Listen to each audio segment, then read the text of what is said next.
2021 ജനുവരി 6 ആലുവയെയും കേരളത്തെ ആകെയും നടുക്കിയ ആ ക്രൂരകൃത്യം അരങ്ങേറിയത് ആ ദിവസമായിരുന്നു. നമ്മളീ കാണുന്ന സ്ഥലത്തുണ്ടായിരുന്ന ആലുവ മാഞ്ഞൂരാൻ വീട്ടിലായിരുന്നു ആ കൃത്യം അരങ്ങേറിയത്. ഇന്ന് ആ വീട് ഇവിടെയില്ല.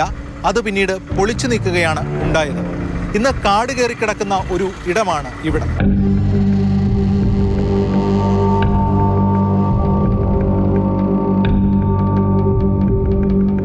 മാഞ്ഞൂരാൻ വീട്ടിലെ 6 പേർ മരിച്ച നിലയിൽ എന്ന വാർത്തയാണ് ആലുവയിൽ ആദ്യം പരന്നത്. സ്ഥലത്തെത്തിയ പോലീസ് സംഘത്തിന് ഇത് കൊലപാതകമാണെന്ന് തുടക്കത്തിൽ തന്നെ വ്യക്തമായി. ഇതോടുകൂടി വലിയ നടുക്കത്തിലായി നാട്. എന്നാൽ ആരാണ് ഇതിന് പിന്നിലെന്ന കാര്യത്തിൽ ആദ്യഘട്ടത്തിൽ വ്യക്തത വന്നില്ല. ആലുവയിലെ വ്യവസായിയായിരുന്ന അഗസ്റ്റിൻ, ഭാര്യ ബേബി, മക്കളായ ജസ്മോൻ, ദിവ്യ, അഗസ്റ്റിന്റെ അമ്മ ക്ലാര, അഗസ്റ്റിന്റെ സഹോദരി കൊച്ചുറാണി എന്നിവരാണ് കൊല്ലപ്പെട്ടത്. തൊട്ടു പിന്നാലെ നാട്ടുകാരുടെ ഉൾപ്പെടെ മൊഴി പോലീസ് സംഘം വിശദമായി പരിശോധിച്ചു. അങ്ങനെയാണ് ഇവരുടെ അകന്ന ബന്ധുവായിട്ടുള്ള ആന്റണിയിലേക്ക് പോലീസിന്റെ സംശയം നീളുന്നത്. മാത്രമല്ല, ഈ സംഭവത്തിന് പിന്നാലെ ഇയാൾ വിദേശത്തേക്ക് പോയെന്നും വ്യക്തമായി. അങ്ങനെ ആന്റണി തന്നെയാണ് ഈ കൃത്യം നടത്തിയതെന്ന് പോലീസ് ഉറപ്പിച്ചു. ശേഷം ഭാര്യ മുഖേന ആന്റണിയെ തന്ത്രപരമായി പോലീസ് സംഘം നാട്ടിലേക്ക് വിളിച്ചു വരുത്തി. അങ്ങനെയാണ് ആ നിർണായക അറസ്റ്റ് ഉണ്ടാകുന്നത്. സംഭവം നടന്ന് ഏതാണ്ട് 1 മാസമാകുമ്പോൾ ആന്റണിയെ കേസിൽ പോലീസ് സംഘം അറസ്റ്റ് ചെയ്തു. ആന്റണിയെ ഈ ക്രൂരകൃത്യം ചെയ്യാൻ പ്രേരിപ്പിച്ച ഘടകം എന്ത് എന്നതായിരുന്നു ഏറ്റവും പ്രധാനപ്പെട്ട ചോദ്യം. നാട്ടുകാരുൾപ്പെടെ അത് പരസ്പരം ചോദിച്ചു. ഒടുവിൽ പോലീസ് സംഘം വിശദമായിട്ടുള്ള ചോദ്യം ചെയ്യലുകൾക്കൊടുവിൽ അതിൻ്റെ ചുരുളഴിച്ചു.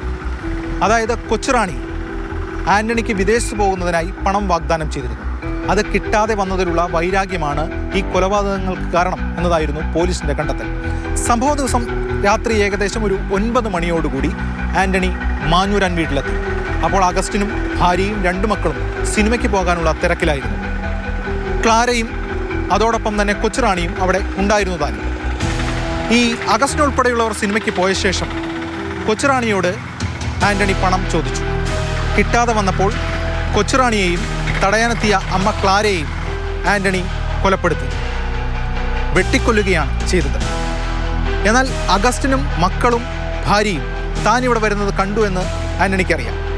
അതുകൊണ്ട് തന്നെ താൻ പിടിക്കപ്പെട്ടാലോ എന്ന സംശയം ആന്റണിക്കുണ്ടായിരുന്നു. അങ്ങനെ അവരെ കൂടി കൊലപ്പെടുത്തണമെന്ന് ആന്റണി ചിന്തിച്ചു. അങ്ങനെ അവർ സിനിമയ്ക്ക് പോയി മടങ്ങിയെത്തുന്നതുവരെ ആന്റണി ഇവിടെ കാത്തിരുന്നു. അവർ തിരിച്ചെത്തിയപ്പോൾ അവരെ കൂടി ആന്റണി വകവരുത്തി. അങ്ങനെ 6 കൊലപാതകങ്ങൾ. ഈ സംഭവത്തിന് ശേഷം നേരെ ഇവിടെ നിന്ന് മുംബൈയിലേക്കും അവിടെ നിന്ന് ദമാമിലേക്കും ആന്റണി കടക്കുകയാണ്.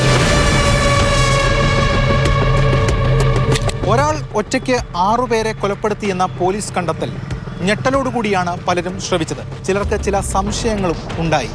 അതായത് അഗസ്റ്റിന് ബിസിനസ് മേഖലയിൽ ചില ശത്രുക്കൾ ഉണ്ടായിരുന്നെന്നും അവരിലേക്ക് അന്വേഷണം പോയില്ല എന്നുമൊക്കെയായിരുന്നു വിമർശനങ്ങൾ.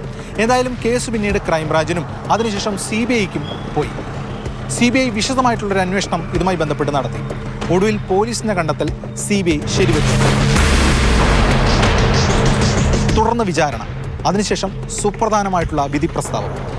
2005 ഫെബ്രുവരി 2 കേസിൽ വിധി വരുന്നത്. അഗസ്റ്റിന് വധശിക്ഷ. അന്ന് CBI കോടതി ജഡ്ജിയായിരുന്ന ജസ്റ്റിസ് കമാൽ പാഷയാണ് വിധി പറഞ്ഞത്. കേരള പോലീസ് നടത്തിയിട്ടുള്ള ഏറ്റവും ബെസ്റ്റ് ഇൻവെസ്റ്റിഗേഷൻ എബ്രഹാം ചെറിയാൻ എന്ന് പറയുന്ന മിടുക്കനായ DYSP ആണ്. പിന്നെ അത് CBIക്ക് ഹൈക്കോടതി അന്വേഷണം കൈമാറിയിട്ടുണ്ട്. അന്ന് CBIയിൽ നന്ദകുമാറും വെങ്കട്ടരാമൻ എന്ന് പറയുന്ന ISP അത്രയും മിടുക്കനായ ഒരാളെ ഞാൻ കണ്ടിട്ടില്ല കേട്ടോ. അത് ഞാൻ അയാളുടെ കൺഫെഷനൊന്നും എടുക്കാതാണ് അത് ശിക്ഷിച്ചത്. കൺഫെഷൻ ഞാൻ റിലേ ചെയ്തതേ ഇല്ല. കാരണം അല്ലാതെ തന്നെ എല്ലാ സാഹചര്യ തെളിവുകളും സർക്കംസ്റ്റാൻഷ്യൽ എവിഡൻസ് വളരെ സ്ട്രോങ് ആയി ഒന്നുമില്ല. കാരണം ആർക്കും ആൾക്ക് കേൾക്കുന്നവർക്ക് ഒന്നും ഇടാം ഒരുത്തിനിങ്ങനെ ചെയ്തെന്ന് പറയുന്നത് അങ്ങനല്ലേ ഇങ്ങനല്ലേ എന്നൊക്കെ തോന്നും. അങ്ങനെയല്ല, അത് മുഴുവൻ നടന്നതാണ്, കാര്യം നടന്നതുമാണ്. CBI കോടതി വിധി ഹൈക്കോടതി ശരിവെച്ചു.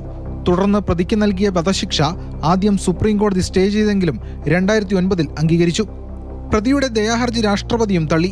ഇതിനിടെ വധശിക്ഷയ്ക്കെതിരായ ഹർജികൾ തുറന്ന കോടതിയിൽ വാദം കേൾക്കണമെന്ന് സുപ്രീം കോടതി ഉത്തരവിട്ടു. ഇത് വധശിക്ഷയിൽ ആന്റണിക്ക് ഇളവ് ലഭിക്കാൻ ഇടയാക്കി.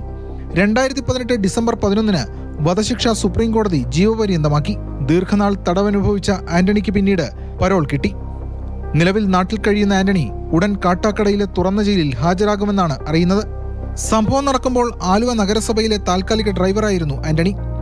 തൃക്കാക്കരയിൽ അധ്യാപികയായിരുന്ന ആന്റണിയുടെ ഭാര്യയും മകനും സംഭവശേഷം സ്ഥലം വിറ്റ് തമിഴ്നാട്ടിലേക്ക് പോയി. സംഭവം നടന്നിട്ട് ഇന്നേക്ക് 1/4 നൂറ്റാണ്ട്, അതായത് 25 വർഷം. ഒരു ഭയപ്പാടോടുകൂടിയാണ് ഏവരും ആലുവ കൂട്ടക്കൊലക്കേസിനെ ഓർക്കുന്നത്.